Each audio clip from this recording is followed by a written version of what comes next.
Alright, in League of Legends, Xerath is a siege mage known for blasting people from a screen away, sniping people from a distance, and being an absolute hellspawn in ARAM. Lore-wise, he is basically the embodiment of magical power and one of the most powerful spellcasters in the game's universe. Ziggs is an artillery mage known for dealing heavy damage with his bombs and is known for blowing up your turrets before you can even think, what? Lore-wise, he is known for his involvement in Piltover and Swan, with an origin story associating him with Heimerdinger, and another story involving him with Jinx. So, if I told you, make a card out of these two champions, while I do think we get a ton of varied ideas, I do not think anyone would tie Xerath to buildings of all things, or put Ziggs in Shurima. Yet, that's what Riot did in their most recent expansion. Which, while I do think can be reasoned, still comes out to be a very odd decision at the end of the day. And I very much think that nobody expected this. So, why did Riot make these decisions? This video will talk about why, in my opinion, these decisions were made, and what it means for the future of the game. Okay, we first need to establish two factors during card design: top down, bottom up. Top down means we start with the fantasy of the card, then design the card around that fantasy. Bottom up means we start with the card designed, then we make the flavor of the card afterwards. Let me explain. I'm going to create a card around a champion around both practices to show you what I mean. Let's start top down. In this case, I'm going to create a card around the champion Olaf. So since we're building a card around the flavor of Olaf, we need to first ask, what makes Olaf Olaf? In League of Legends, Olaf is a powerful Viking. He's an early game jungler who basically gets to run over everyone else in the first 10 minutes of the game. To me, his most iconic skills are his Q, Axe Toss, his passive, which gives him lifesteal and attack speed, the lower his HP gets, which makes him so scary, and his ultimate Ragnarok, which makes him immune to all CC. So, if we wanted to make a card around Olaf, then we focus on these skills and build a card around it. So in my design, we make a card to get stronger the more damage he takes, to mimic his passive, and when he levels, he becomes immune to all CC effects, silence, transforms, stuns, mimics, to mimic his Ragnarok ultimate. Then we make a champion spell, a variation of Axe Toss, and voila, we have a skeleton of an Olaf champion. And I do want to bring up, this is just an example, I'm not trying to balance these concepts, it's just for demonstration purposes. Okay, now let's do it the other way, bottom up. This means we create the card design, then we create the flavor of the card afterwards. So in this case, we make a card, then add the flavor of Olaf.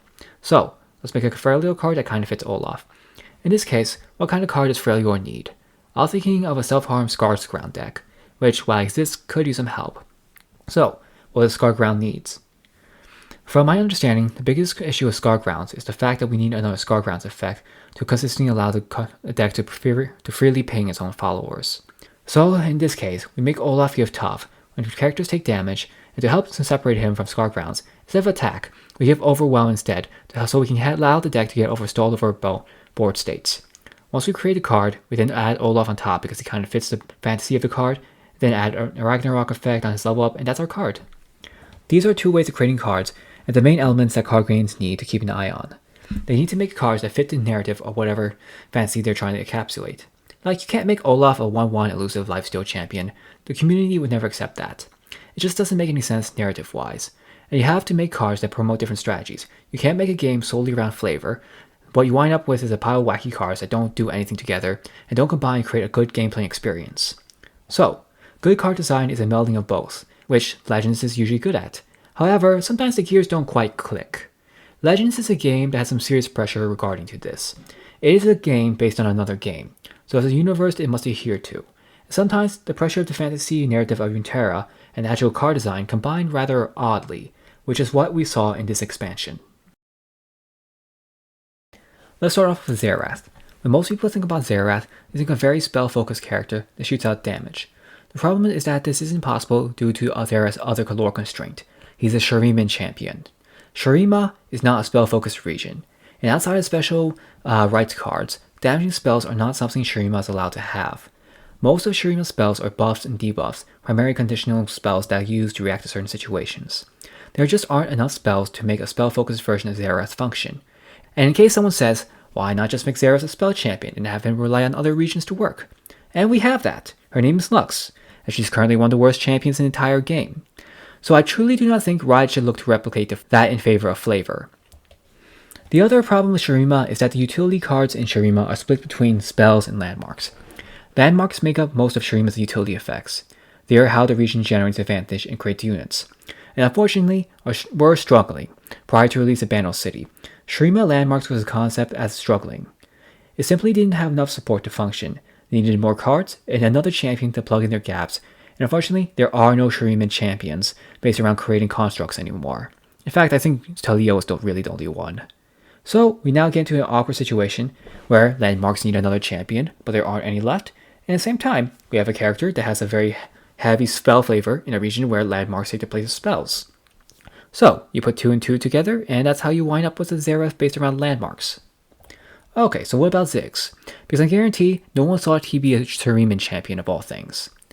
While he's not tied down anywhere, all his lore points to a heavy relationship to Piltover and Swan. Piltover and Swan also have the flavor of powerful damaging spells, which allows Ziggs' flavor as a powerful spellcaster who throws bombs to shine. The problem comes from the set mechanic of Bannerwood. The major mechanic of set was dual region Yordles between Banner City and another region. So every region must get a Yordle that's related to another region, which is a problem, because there aren't any for certain regions. There's no Yordle directly related to Targon, and before, while I was writing this, there's no Yordle related to Shadow Isles and Shurima, which is a huge problem for what Riot's design team was trying to do. So adjustments were made and some champions were put in places where they usually weren't. This is why Vhagar is tied to Shadow Isles, even though he has nothing to do with the region, and nothing to do with darkness and spooky stuff in general.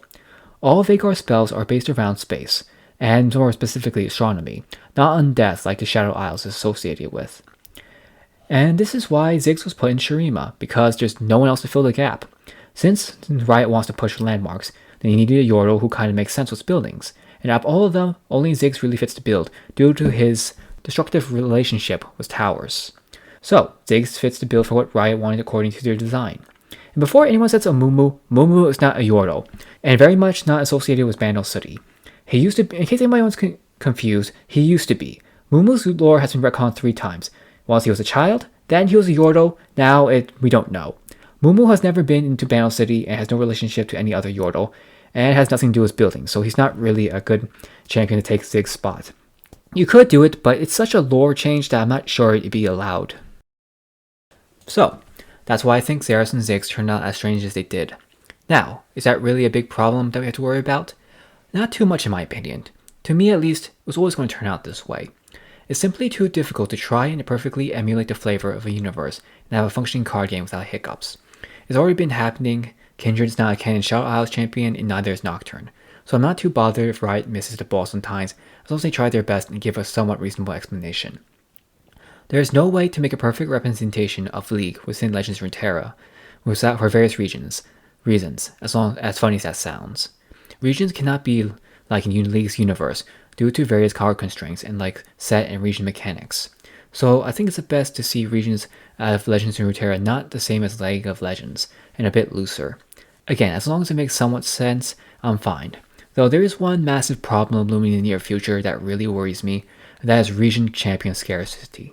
You see, champions are not evenly distributed across regions. Some regions have more than others. Ionia!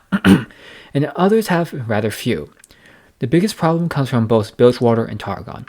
Bilgewater has a grand total of 2 champions left, just Alawi and Graves. Targon literally just has 1 in the form of Pantheon. Banner City is also looking pretty grim. If Rumble and Mayumi show up in the current expansion, we're left with 2 characters left, Corki and Vex. These regions are going to run out of canon champions very soon. Other regions are starting to feel the heat too. Many other regions only have enough champions to last 1 or 2 years of expansions. Noxus is at 5 canon champions if you count Mordekaiser's. Freljord is at 6, not including Gnar, who's probably coming to this expansion. So within a few years, we're going to be out of champions for several regions. Which brings me to the question, how exactly are the next few years of Legends of Runeterra going to look flavor-wise? I don't mind a few off details. Some characters that kind of make sense mechanically here and there don't bother me. But is the pressure needing to add characters to the lowly populated regions going to lead to decisions that don't make sense? What are Targon and Bilgewater going to look like in the next few years? From now, when they start running out of relevant champions. For example, if Bilgewater starts to fill up with champions that have nothing to do with Bilgewater, is that okay? What about when we run out of champions for all but the most popular regions in several years from now? And what is Riot going to do with the horde of regionless champions just lying around there, we just don't have any strong ties to anywhere? I personally think that in the near future, Legends of Terra is going to look a bit more funny, with odd champions and with strange flavors as the pool becomes more and more pinch, and I really hope that Riot's creative enough to spin it in a way that we players can accept.